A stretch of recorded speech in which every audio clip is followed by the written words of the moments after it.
Hello and welcome to our podcast. We're here with peach bellinis and a cheese platter to talk about reading education and our puzzle students. This is Lindsay and Kylie. Hello. Kylie, what can you tell us about your puzzle student?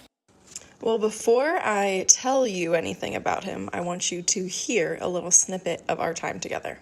Okay. I named the grade. I was hoping that the big fly thing would look like a bird. Let's go back. A bird You got carried away. That big. flying thing that looked like a bird was a bird. I also hoped we would find UGG Chomp quickly. We searched and searched. We found many things. Old toys, tears. There's an E there, which makes the I say its name. Tiles. Good. Now here is some background on my puzzle student, Kevin. He just turned 8 years old, and he attends an elementary school over in the 12th South neighborhood of Nashville, which is a heavily gentrified area that draws students from more affluent backgrounds in that newly updated housing, but also has students who come from a lower socioeconomic status in the Edge Hill homes in the city. It is actually a newer school. It was an old building that they fixed up and reopened 2 years ago, or is it 3 years ago? I'm not sure. Recently. Yeah. Because of all of the growth in that part of town. The principal of the school is very focused on student data and teacher accountability. She's very present in the building and expects teachers to be responsive to assessment data that comes back on the students. That was actually how I got partnered with Kevin, because he was placed in RTI Tier 2, and that was how I got to be his reading tutor for this semester. He actually worked with another Vanderbilt student in the first semester who was in a literacy practicum course, and he made a lot of progress with her. So with that tutor, he was at a level K at the end of the first semester. When I gave a running record to him early on in our work, he was at a 94% accuracy at a level J. So that's largely where I started working with him, was at a level J, sometimes K or L. It sort of, like Lindsay said about her student, depended on his mood for the day or how focused he was. Kevin is a super energetic student. He is active and loves to move and talk about anything and everything. He's really interested in video games and music. He knows a lot about musicians, which is fun to talk with him about. When I first started working with him, he had a hard time staying in his seat and staying focused. So, that was an emphasis in my instruction, was trying to help him focus throughout our lessons, but also be responsive to his needs to move and chat and things like that. The school that he is in also has a pretty strong relationship with Vanderbilt, really strong parent engagement, strong school-family partnerships. I feel like it's a really good place for a student to be, and Kevin benefits from being in that school. Thinking more about Kevin as a person, he comes from a lower socioeconomic status. I think he has some trouble with family support and feeling supported in his learning at home. He says his best friends are his dog and his 12-year-old uncle. He loves his dog. He talks about Princess all the time. She is his favorite thing in the entire world. He also tested pretty low on his developmental spelling analysis when I first started working with him. So that was an area that we dove into first, was working on some spelling patterns with words their way. And also when he decodes words, he made miscues that were largely visual. Would see the first two letters and then guess the rest of the word, which a lot of that has to do with his focus and motivation. He knows how to decode, he knows how to break words up, has lots of great strategies, but just depends on his level of focus for the lesson. The LTDS at the school has been really supportive in my work with Kevin. I find that she's more focused on the whole school and their instructional lesson focus from a consultant that they've hired called Instruction Partners, and she's less focused on intervention with single students. So while she does offer strategies and support, I do find that most of her area of emphasis in her work is on doing observations of teachers and making sure that they're following the lesson format that the school is wanting them to follow. Guided reading is something that all of the teachers use. They're expected to use.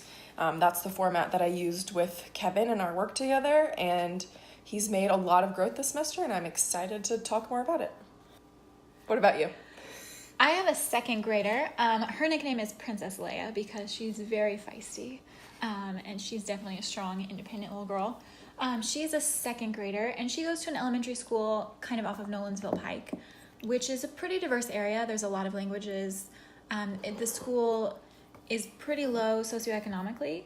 The school's primarily Hispanic, I would say, even though there's a little bit of everything. She's actually African American, and she doesn't live within the boundaries of the school. I'm unclear about why she's attending that school and how that all works. But that impacts her because she's often late to school and she misses her MTSS time, which is partly why she was selected as a puzzle student, so that she could receive a little bit of extra instruction. Anyways, let me finish talking about school, sorry. It's a STEAM magnet school, so they have a lot of focus on science, technology, engineering, art, and math. And they spend a lot of times in related arts. They spend about 90 minutes a day compared to most metro schools that spend 45 minutes a day.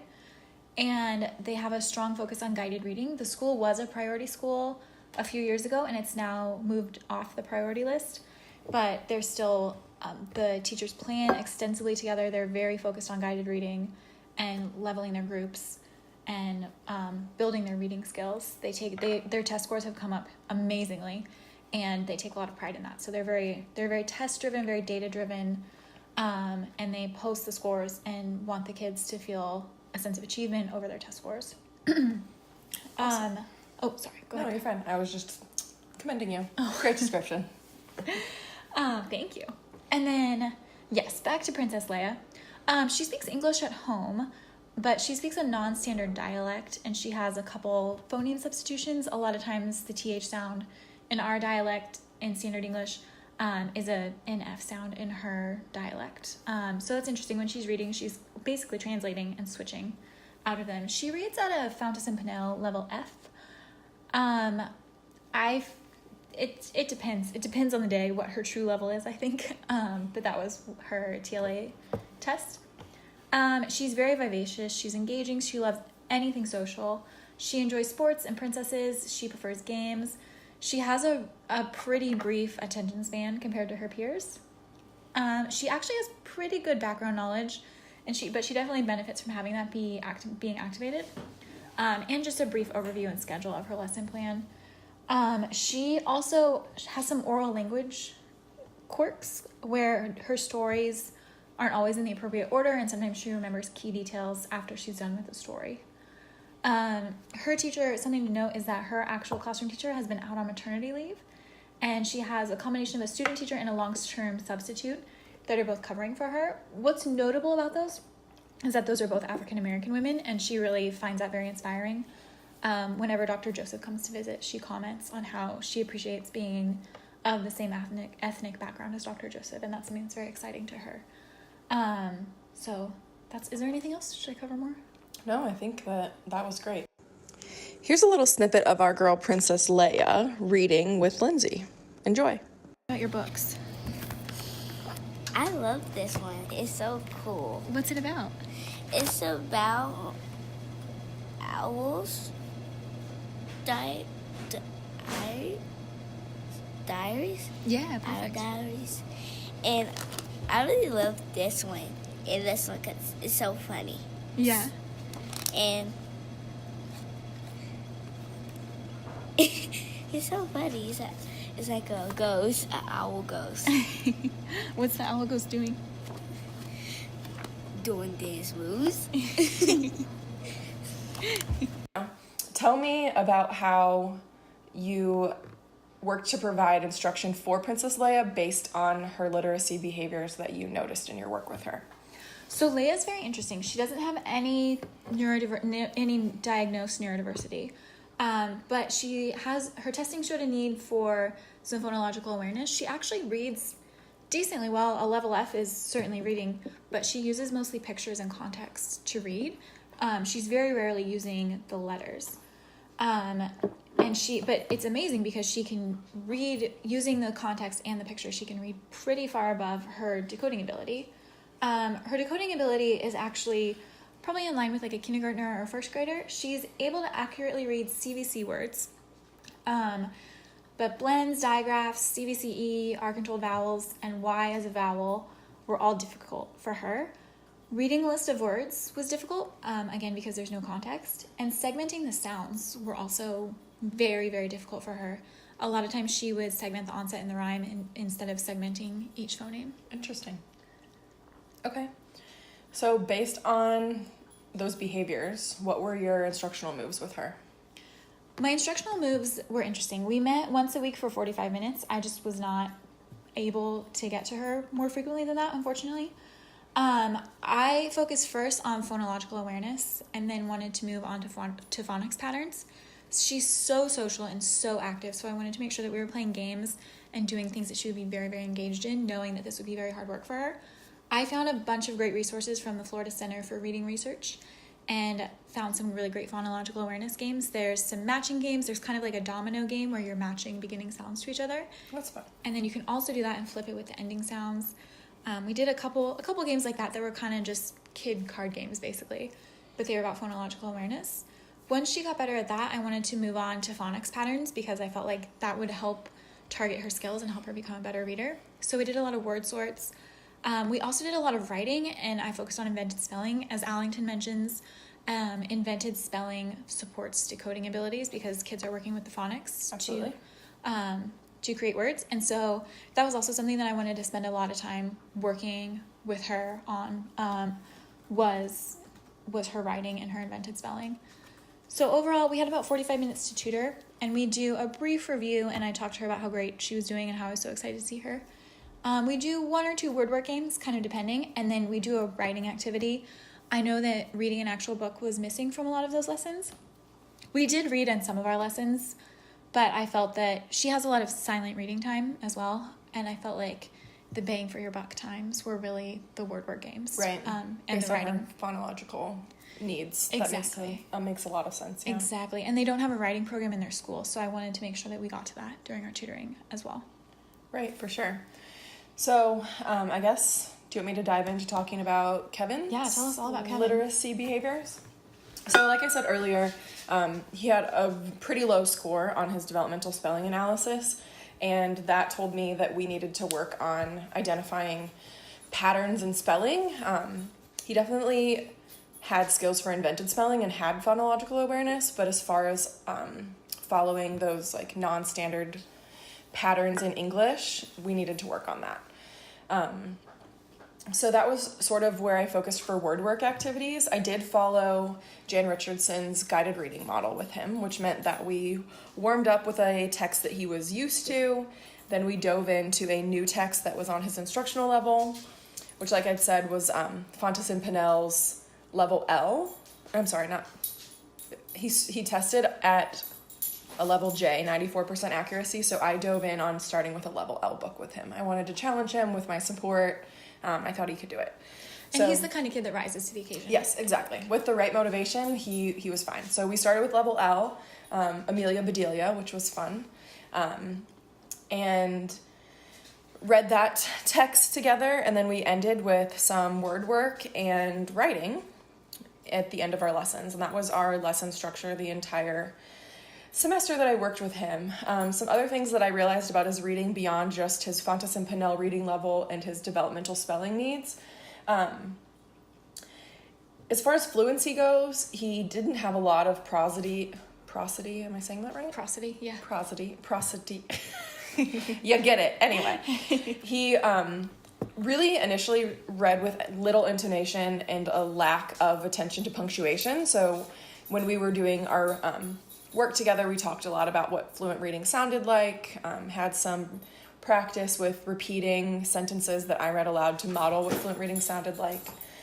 He uses decoding strategies, like I said before, but when he comes to a word that is difficult to decode or doesn't follow standard decodable spelling patterns, he'll look at the first 2 letters and then make something up generally that doesn't even follow the structure of the text. So working with him to think about what he's reading and if it makes sense, and sort of have that metacognitive awareness while he's reading a text. And then also my frequent direction for him was, let's go back and try that again. You were in a hurry, or I don't know. And those were typically like, I said, you get ahead of yourself, things like that, because he does love to speed up and go as fast as he can, especially with his energy. So really for him, it's just reminding him that he read something incorrectly, and he'll go back and read it correctly without much support. He knows how to read it. He just has to take his time. Can you tell the exclamation mark story? Yes. So Kevin, when we were working on paying attention to punctuation and pausing while we were reading in our fluency practice, I asked him if a sentence that ended in an exclamation point sounded, or did he read it correctly, essentially, because he didn't read it with much excitement. And in our room full of other kids tutoring, he yelled the sentence at the top of his lungs to show me what it meant to have an exclamation point at the end of the sentence. So he knows for sure, he gets it. It's one, either the choice that he's making to follow what he knows, or when someone asks him to do something he loves to perform. I really worked a lot with him on motivation, thinking about what Camborne talks about. Like I said, he shuts down quickly when he comes to words that he finds challenging. If I say to him, you skipped over, or like you read that word too quickly, let's go back and look at it. If it's difficult for him to decode, he'll be like, oh, I can't do it. I don't know how to do it. So I made games up a lot to motivate him. He would earn tally marks for doing different things correctly, and for every 5 tally marks he got, we would do some sort of little reward, which was stickers, or as maybe inappropriate as this was, he loved to take selfies with Snapchat filters. So let him do that, and then deleted the picture, and he didn't realize that I wasn't actually saving any of them. So building that motivation, and I found that the more I did that, the more receptive to instruction he was, and the more engaged he was throughout my lessons. So yeah, our instruction, like I said, followed Richardson's model for guided reading. I also worked to build motivation through the text that I picked with him. We started with Amelia Bedelia. That was sort of a blind guess on my behalf. I didn't really know what to pick to go with because we hadn't met each other yet. Read a nonfiction text about outer space. He was totally bored with that. So then I decided that we would bump up to a level M and read Nate the Great. And shockingly, I'm not surprised. He loves Nate the Great. Nate the Great has sort of a dry sense of humor, kind of like Kevin does, and he solves mysteries, and Kevin loves to like see himself as Nate. And those are actually pretty long books. So we spent a lot of time getting through those, and I have continued to provide him with more Nate the Great books. It's great because it's a series, so we finally hooked him in with a series that he loves and can hopefully continue to support his reading engagement as he gets older. They're not super challenging texts, so I'm hoping my goal with giving him Nate the Great was just basically to build interest in reading and to realize that there are texts out there that he does like, and then hopefully he could move on to something more challenging once he realizes that he is a reader, because at this point I don't think he necessarily sees himself as a reader. So that's how Kevin and I worked together. He was fun to work with. As far as, I guess I didn't talk about his writing. We focused a lot on organization. I gave him a 6+1 writing trait, or I scored his writing with a 6+1 rubric at the start of our time together, and noticed that he can write a lot. He writes well. It makes sense, but he needed some guidance in organizing his writing with like proper transition words and things like that. So you can hear a little clip that I'll play you later about how he's focusing on using transition words in his writing. Beautiful. You're so nice. You want to write about me next time? Sure, that'd be a good idea. Okay, so we have Miss Kayla's beautiful. Now, if we're gonna write 4 more sentences, What can they be? we want it to all go with this topic sentence of Miss Kayla's beautiful. So what other things could you say to support that or to describe what you're trying to say? She is nice. Good, that goes with beautiful. Maybe, what are some words that we could use to organize our writing? So I've seen Miss Kale is nice. That's good, but I'm thinking, so look at before you've used this word first, next, last. Would that be something good to organize your reasons why Miss Hale is beautiful? Actually, you don't need first here. That'll just be our opening sentence. Could you put first before your first reason? That's my first reason. This to me seems like a topic sentence. So like that's what your whole paragraph is about. You can give your first reason after your topic sentence. First, and we put a comma after first. So give that first reason. What were you going to say? Miss Hale is nice. He's a strong writer. He comprehends quickly. It was really just that spelling and bumping up his reading level and his ability to pay attention to the error or his miscues that he was making that I focused on most. Word work, I just pulled different word sorts from Words Their Way and focused on those spelling patterns that I noticed he had the most trouble with in his developmental spelling assessment. The first one was R-controlled vowels. Then we moved to CVCE words, and most recently we were working with short I, short O, long O words, because I also noticed him having some trouble with that when we were writing together. So yeah, those are our students. Should we talk about where they are now and our hopes for them? Yeah, I feel like that's the next logical progress. And then we'll talk about our LTDSs too. Yeah, sure. I mentioned mine a little bit, but we can go back and chat about it too. Okay, perfect. So Lindsay, tell me, Princess Leia, where are you now with her and what are your hopes for her? Oh, I'm so happy with Princess Leia's progress. I actually went back and assessed her letter sounds because her phonological awareness was pretty low and I had a couple concerns, and it was a couple people recommended that I do that. It turns out she doesn't know the sound for letter J or letter G. Interesting. Yeah, she didn't know any sounds for J. She said she'd never seen it before. Poor girl. As a second grader, which is really concerning. Yeah. And then she only knew one sound for G. So we talked about that. We also worked on CVCE, and I think the hard thing for her was that she was working so hard on decoding that she wasn't applying the rule to having like that two thought scenario. I think too heavy of a cognitive load. Exactly. I would definitely say it was too heavy of a cognitive load, and I would say it's developmentally slightly inappropriate too. I think she's still kind of in the one step at a time level. She also had a little bit of difficulty with blends. She picked those up very, very quickly. That's good. And then digraphs, she picked those up pretty quickly as well. But she really didn't know it. And then the R-controlled vowels were really hard for her. We actually talked about that in our very last tutoring session. I use the Adams model for phonics. I'm so sorry, Justine. No, it's not your favorite. But she had some pretty serious gaps. We did try to include Goodman in having it make sense. Anytime that she built a word or did her sort, Kylie's holding my dog Chloe on her lap right now and they're snuggling, and it's the cutest thing. Sorry to interrupt this programming. So we did some Adams things, but we always connected it back. Anytime she was doing a word sort, I'd have her use the words in sentences, make sure that they were meaningful words that she could then apply and generalize to other situations. We did a lot of very targeted instruction and a lot of progress monitoring, and a lot of spiral review. For her, I think, I actually suspect that she maybe has some short-term memory difficulties.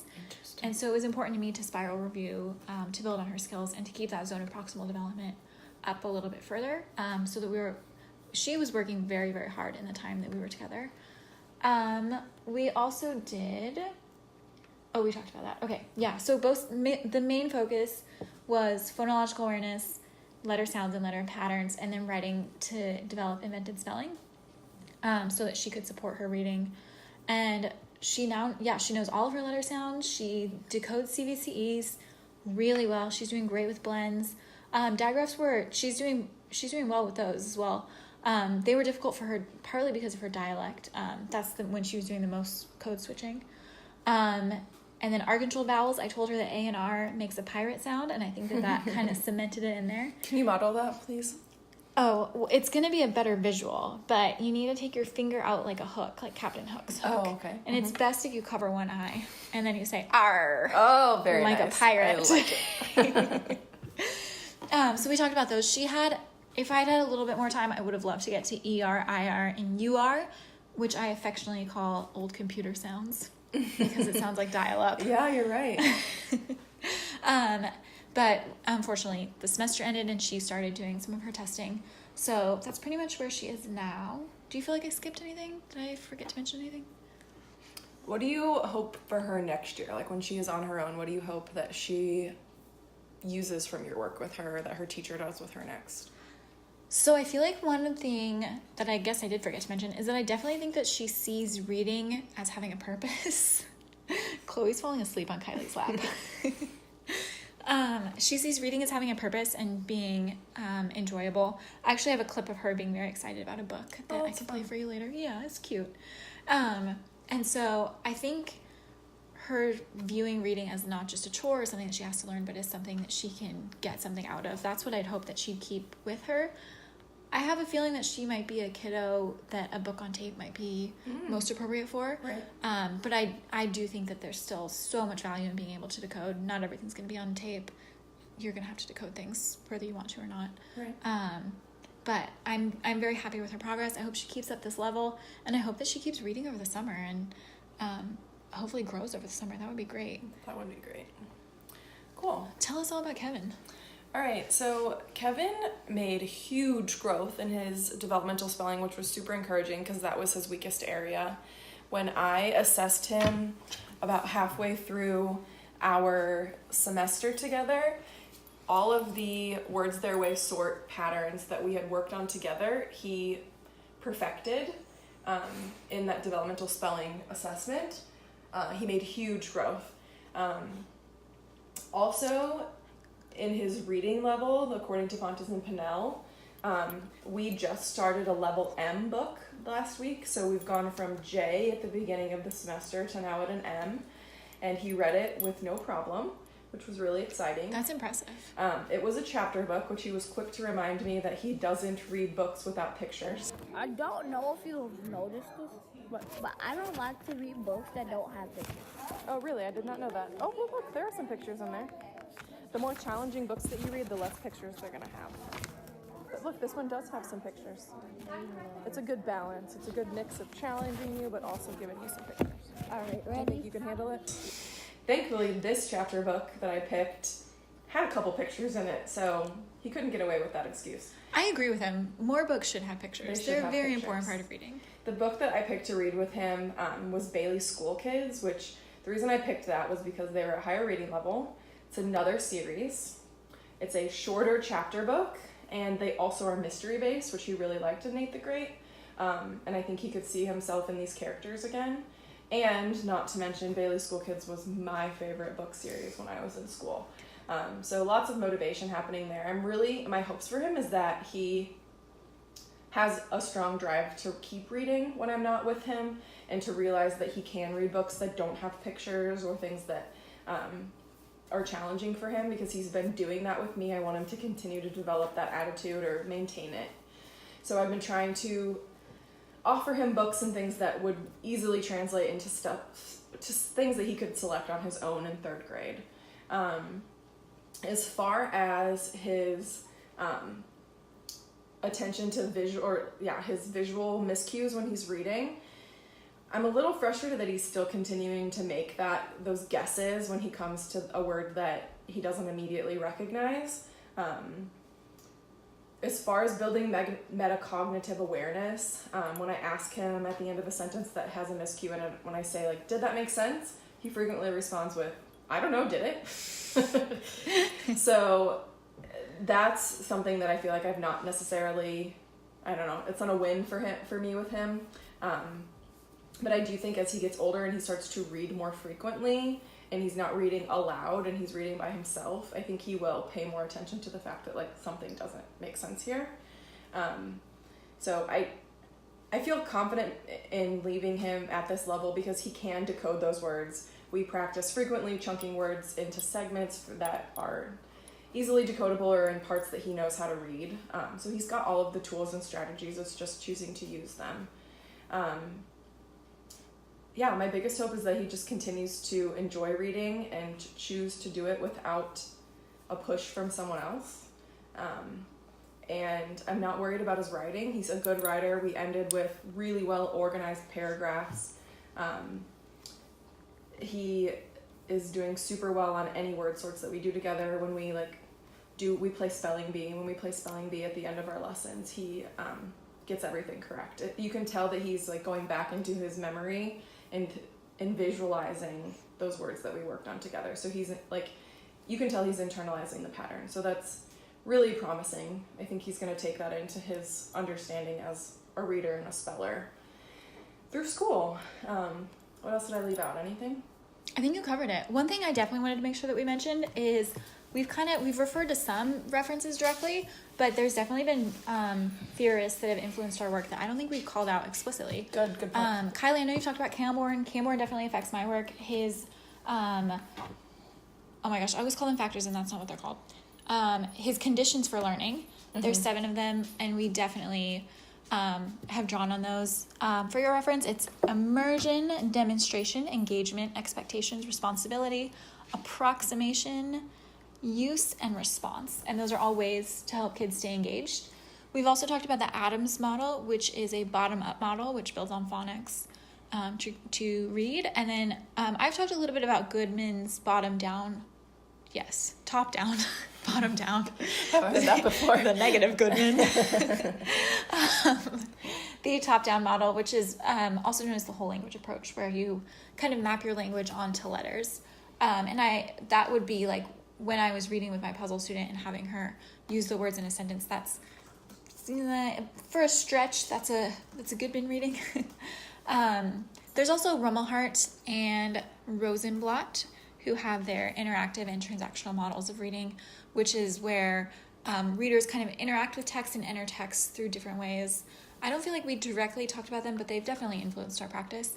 And Kylie read a great book and presented on it called From Striving to Thriving, which tell me that your greatest perspective shift from that book. So I used my learning from this book. It's to cite the authors. It's Stephanie Harvey and Annie Ward. I use this a lot when thinking about how I could build Kevin's interest and engagement in reading and helping him see himself as a reader. Harvey and Ward talk about that a lot. Like, how are we going to make our students see themselves as a reader, see the value in reading, help them to make connections between reading and writing in the real world. And they talk in that book about series, which was like why I was so excited to pick Nate the Great and Amelia Bedelia and Bailey School Kids, because all of those things are things that Kevin can go into the library and find tons and tons and tons of books that now are going to be predictable with characters and plot lines that he understands, offer him a challenge because, like I said, they're chapter books and he wants to read things that are less lengthy than that and more supportive with pictures, and I think he's ready to move into something more challenging like a chapter book. And also just thinking about how to make him feel confident in his abilities, and that's why I wanted to build in that metacognition and thinking about if things made sense. I also tried to build a lot of choice in our lessons, which I know that Harvey and Ward don't talk about that so much. I mean, they say that students should be able to pick the books that they want to read and have a lot of choices. So I would offer him a few books. Like recently, I have several Nate the Greats that I bought to give him for summer, and we picked one to read. So letting him have some choice. I even let him set his own schedule. We would follow that guided reading model with all the different activities, but I let him choose the order he wanted to go in, helping him realize that he has an independent perspective or choice in his learning. That didn't really make sense. But yes, this book was agency over his learning. Yes, agency, good word. Yes. So I know Lindsay touched on the major researchers. From Striving to Thriving by Harvey and Ward was a book that continued to come back into my mind as I worked with Kevin. I think that we touched on all of the pieces. I would say the biggest thing that stood out to me from Striving to Thriving was instead of calling them struggling readers, calling them striving readers. Mm-hmm. I feel like it's very growth mindset and empowering to them. Right. I didn't talk very much about my LTDS. She's awesome. I love her to pieces. She's a former 5th grade teacher, and she's been in LTDS for, I think, maybe 5 or so years. And she has been really key to implementing and coaching guided reading school-wide and kind of getting that school turned back around. I think her first year, there were their 5th grade had 5% of the readers. I'm sorry, there's no 5th grade here. 4th grade. They're the oldest. Mm-hmm. Sorry, where I'm from, 5th grade is the end of elementary school, and here it's 4th grade. Anyways, so 4th grade had 5% or something of readers on grade level, and we know that grade level is not necessarily the greatest measure, and it's pretty nebulous, but 5% on grade level, I think, is universally concerning. And now they're up there pretty high. I want to say it's 60 or 70%, so they really turned it around pretty quickly. She's awesome. Her main role for me is that she kind of is the go-between between me and the classroom teacher. They have a really tight schedule, and it's pretty rigid. So there's not a lot of time for me to talk to the classroom teacher. So she's kind of the go-between for that, and then the classroom teacher talks to the parents of my puzzle student as well. I think that covers it. Is there anything you wanted to add? I think we should close with a quote. Oh, you ready for it? Yes, I love it. This is by one of our favorite people, Dr. Seuss. Love him. The more that you read, the more things you will know. The more that you learn, the more places you'll go. Oh, love that book. It's a classic. Thank you, Thanks. and good night. Have a good one. This has been a Lindsay and Kylie podcast. Be sure to follow us on Instagram at attention to, like the number, intervention. Attention to intervention.